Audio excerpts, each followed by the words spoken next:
This Terrence Gangster Williams, aka OG Giggity, aka Mr. Answer Right Back, aka the People's Champ, Terrence Civilian Williams.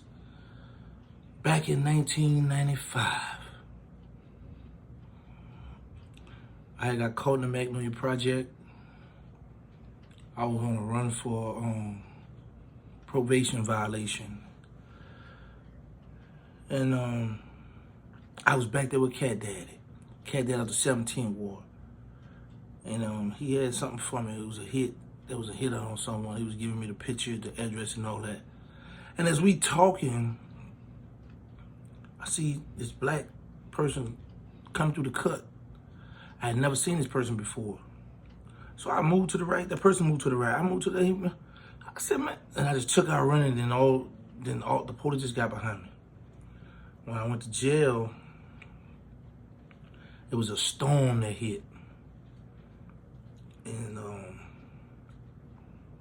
we were at HOD, me, the original hot boy Dooney.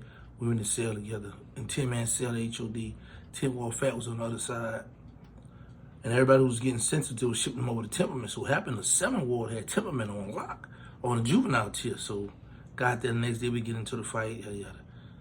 I wound up going to OPP, which is the hole over there, OPP, Old Parish Prison.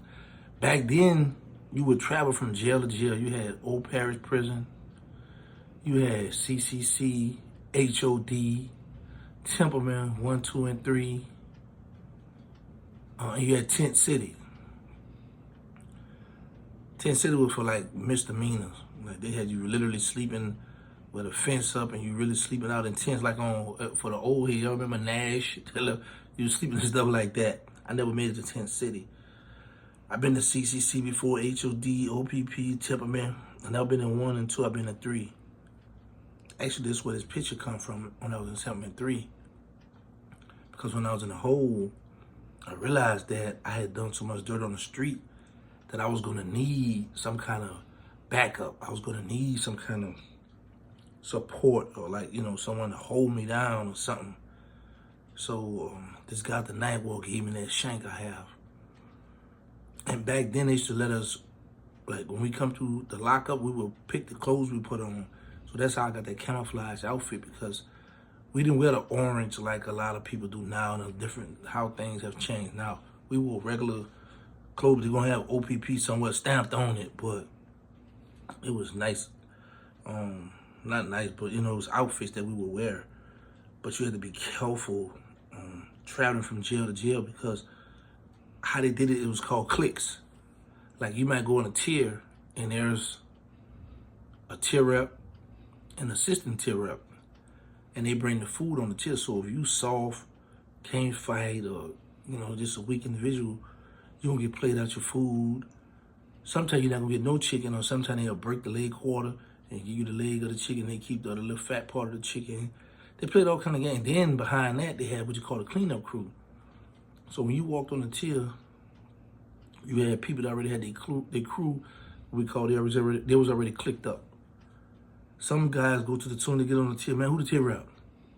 Because soon you get on the tier, you find out who the tier rep is. You find out if he's weak, if he's soft, or you going at him, you trying to rumble with him, you trying to take his position. Because you know the one that's the tier rep, that's who eating. But usually, if you a tier rep on the tier, that means you a big dog.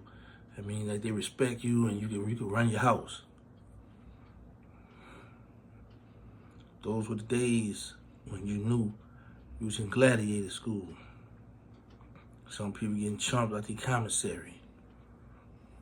So they would never search our mail, so that's how I was able to travel with that shank. Because they wouldn't search the mail. And I remember mosquitoes used to come and bring me chronic heroin and cameras through the lockup. And the guy that worked on Trustee Dome, he would bring stuff to me. And that's how I was able to take pictures in the cell back then.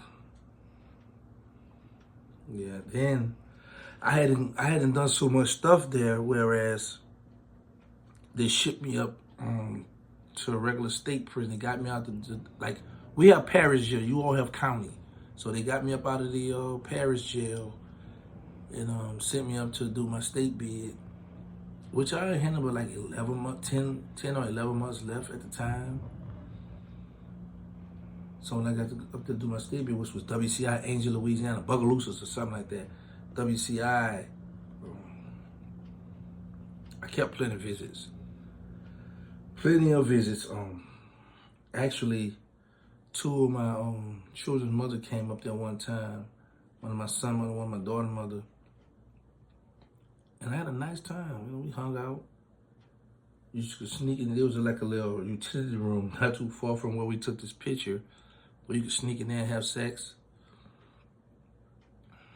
I would get the drugs in. Like, a guy that I was real tight with by the name of Big D. He from the Ninth Ward, like about 6'7". He came from Angola. And I used to give him the work, give him the chronic, and I cut it with the bugler. He be like, "So you can't do that, so you gonna get us killed?" I said, "Man, listen, man, cut this. These guys didn't have chronic in a long time, so they're not gonna know that they got a little cigarette in it, man. Cut this, I'm trying to shoot." And just as I said, it was gone. It was jumping like hotcakes. We must have crack up there on the compound. But just like when you got something good going, there's always somebody that's hating on you, gonna be jealous of you, want your stuff, feel like you owe them something. Especially if you look out for them, you give them, listen, here you go, just for you. And now they feel like, man, they want you to keep giving them. And if you refuse to give them, now they want to fight you. Now they want to try to rob you for your stuff. And that's the situation that happened with me.